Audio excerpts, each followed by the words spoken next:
Hello नमस्कार दोस्तों। सन 2023 में करवा चौथ का व्रत 1 नवंबर दिन बुधवार को रखा गया था।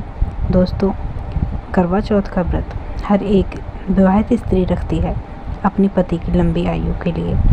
यहाँ पर हम करवा चौथ माता की पूजा कर रहे हैं जैसे हमारे यहाँ पर होती है उस प्रकार से।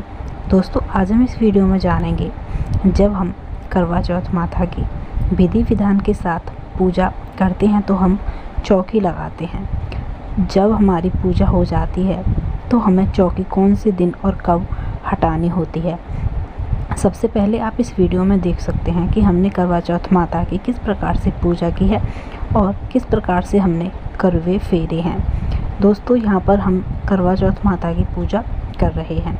शाम का टाइम है। यहाँ पर हमारे दो प्रकार से होती है, कच्ची करवा चौथ माता पूजते हैं और पक्की करवा चौथ माता पूजते हैं। इस प्रकार से हमने यहाँ पर अठावरी बना के रखी है।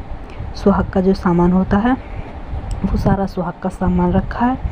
मीठे करवे रखे हैं और यहाँ पे सुहाग का जो सामान होता है वो सारा सुहाग का सामान रखा है।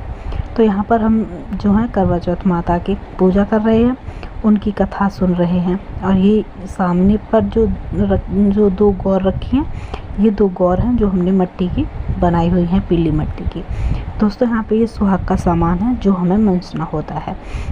इसके बाद हम आपको बता दें कि जब आप करवा चौथ माता की पूजा कर लें तो आपको जो लोटे वाला जल है उसको तारन को रख देने के बाद आपको यहाँ से कोई भी सामान हटाना नहीं है।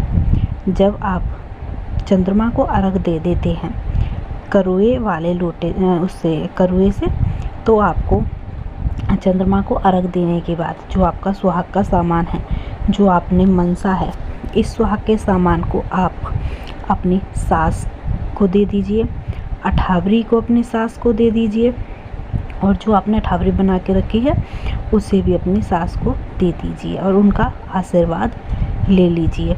इसके बाद में आपको ये चौकी ऐसे ही रखी रहने देनी है।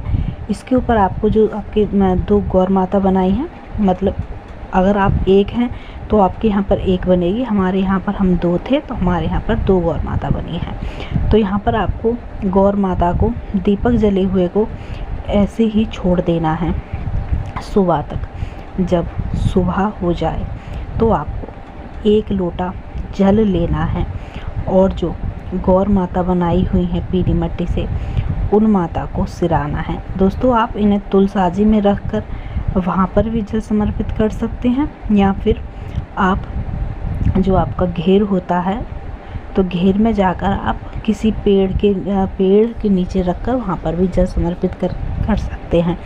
उसके बाद में आप चौकी को हटा सकते हैं सुबह में। दोस्तों, याद रखें, कैलेंडर जो आपने टांगा है करवा चौथ माता का, वो कैलेंडर आपको नहीं हटाना है। दोस्तों, कैलेंडर जितना चलता है उतना ही अच्छा होता है। यानी कि अगर आपका कैलेंडर 1 साल चले, 2 साल चले तो आपको ऐसे ही टंगे रहने देना है। आपको अपने हाथ से कैलेंडर नहीं हटाना है। दोस्तों, चौकी को आप दूसरे दिन हटा सकते हैं जब आप गौर माता को सिरा दें। उसके बाद आप चौकी को हटा सकते हैं। जो आपने गौर माता के पास दक्षिणा रखी हुई है, गेहूं के जो दाने रखे हुए हैं, वो आपको पंडितानी को दे देने हैं और इसके बाद में आप जो चौकी को हटा सकते हैं। दोस्तों, इस प्रकार आप करवा चौथ माता की विधि विधान के साथ पूजा कर सकते हैं। और यहाँ पर आप देख सकते हैं हमने सुहाग का सामान रखा हुआ है, जो भोग के लिए माता की अठावरी होती है वो सब रखी हुई है।